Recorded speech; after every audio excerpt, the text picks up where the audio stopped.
Interesting car. Interesting and complicated. You might recall that in my previous report I was scratching my head over how to accurately determine the Passat's real-world economy. We all know that official economy figures are to be taken with a pinch of salt. Or are they? VW claims 156.9 mpg combined for the Passat GT, which sounds real-world laughable, but I've already seen over 100 mpg on the trip meter on my 36-mile, mostly motorway, part-urban commute. The other day I did a 5-mile local run almost entirely on battery power. The petrol engine chimed in of its own accord. I'm still not sure why for barely half a minute, if that, so the trip meter calculated an average economy figure based on the amount of fuel used over the whole journey. The result, it says, we managed 237 mpg. Except, of course, we didn't, because if that were so the Passat's 50-liter tank would have a 2,610-mile range, which it doesn't, unless all of your journeys are very short and your battery charges are regular. Incidentally, I brimmed the tank with the trip meter telling me I had about 20 miles of petrol range left, and it took 50.69 liters. To cloud the issue further, VW claims a total driving range of 664 miles, including 31 miles on electric power. If we subtract 31 from 664 and then divide the answer by the fuel tank capacity in gallons, 11 of them, we get 57.5 mpg. To be fair to VW, that's a tacit acknowledgement that the official figure of 156.9 mpg isn't to be taken too seriously. But how is that figure measured? I don't know. For the time being, I'm going by what the trip meter claims is the car's overall average economy, which is currently 64.5 mpg. Past experience tells me that VW Group trip meters aren't too wide of the mark.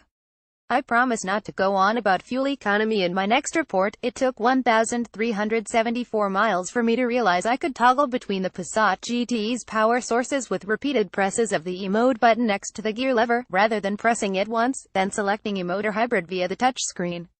What's that, you say? RTFM, no idea what you're talking about.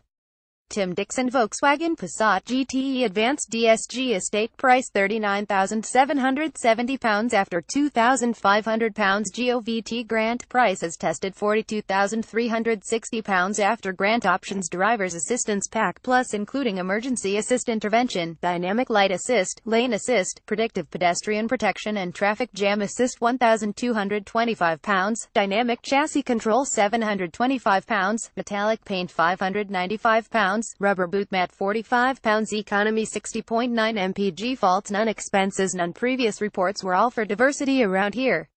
Among the current 30-odd cars on the fleet, we have a V-twin three-wheeler, a petrol V8, a tri-turbo diesel V8, a petrol W12, an EV, a parallel hybrid, 2 hydrogen fuel cell cars, a petrol-electric sports car, and now this, the plug-in hybrid Volkswagen Passat GTE estate. Those last 6 cars are interesting because they represent a disproportionate 20% of Autocar's long-term lineup. Disproportionate because for now the real-world percentage of alternatively fueled vehicles on our nation's roads is much lower. Diversity, then, and pioneering the future of motoring, whatever that may turn out to be. And I suppose it's worth asking if that future is going to be one in which the plug-in hybrid prevails, and it's a question to which I hope to find an answer or, more likely, several answers, depending on your point of view. I already have a feeling, you see, that this car is going to cause some head scratching. We're pretty well acquainted with the Passat GTE. We've already tested it, albeit in saloon guise, and subjected it, as an estate, to a comparison test, and the car has scored a solid 4 stars on each occasion. This Passat uses the Volkswagen Group's increasingly familiar petrol-electric setup of a 1.4 TSI petrol engine, here making 154 bhp, mated to a 113 bhp electric motor and driving through a 6-speed dual-clutch automatic gearbox. It's good for 062 mph and a claimed 7.6 sec, which isn't exactly slow.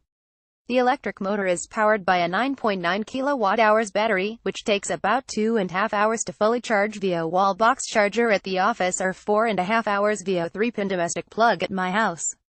The battery lives under the rear seats and reduces fuel tank capacity from the 66 liters of a regular Passat to 50 liters. You can have your Passat GTE in regular form, which comes quite well equipped, or in advanced trim, which is much more generous. We've gone for Advance, which includes VW's Discover Navigation Pro with an 8.0 inches touchscreen, adaptive cruise control, emergency braking, a panoramic sunroof and a fully configurable 12.3-in wide TFT instrument display. To that, we've added metallic paint, dynamic chassis control DCC, or switchable suspension settings to you and me in the Tech-tastic Driver's Assistance Pack. We've also got Saint-Tropez leather trim. All of that means our car costs a hefty £44,860 before the government's £2,500 grant for plug-in cars. Even without the extras, an advanced spec Passat GTE estate costs in excess of £41,000, which potential buyers will have to bear in mind given that it puts the car in the firing line of the impending new VED rules for cars costing £40,000 and above, due next month. That running cost can of worms aside, the Passat is living up to my earlier suspicions and posing as many questions as it is answering them. Why, for example, does the petrol engine sometimes come on when I don't want it to, even at low speeds, in far from freezing temperatures, with a full battery and no aircon, heated seats or anything else switched on? Is there, meanwhile, a way of finding out the Passat's total mileage on electric power for any given journey if I'm switching between power sources among all of the other information, and there's a lot of it, that nugget isn't in there. But the thing that's bugging me, and possibly you, the most is this: how economical is it specifically? How do I work out an accurate miles per gallon figure for the petrol engine, with any given journey being a mix of petrol and electric power? The traditional brim-to-brim calculation is corrupted by the fact that for some of the distance traveled no petrol was used. So on my 36-mile each-way commute, with a battery refill at each end, I've already been recording some pretty impressive figures, at least according to the trip meter. But the longer the journey, assuming it's non-stop, the less impressive the average economy figure for that journey, because the petrol engine does proportionally more of the work as the miles go up. I could, of course, just drive around with an empty battery and work out the fuel economy that way, but to do so would utterly miss the point of having a hybrid powertrain in the first place and in no way reflect how I use the car. In the meantime, I'm relying on the trip meter's claimed overall average figure, which right now is 60.9 mpg. That's reasonably impressive, but all of my journeys so far have had some sort of electrical assistance, and I'm trying hard to optimize the free or at least significantly cheaper propulsion to best effect, which I've been doing by using electric power to get up to speed and then switching to petrol once I'm maintaining a relatively constant velocity. If nothing else, I'm going to have a lot to write about in terms of economy, efficiency and running costs. Yeah, I'll have to stop me if it gets boring if you're not there already. Still, this is a big, practical car with a huge boot and lots of kit, so you'll be finding out how useful and usable much or all of that is. Stand by to be riveted.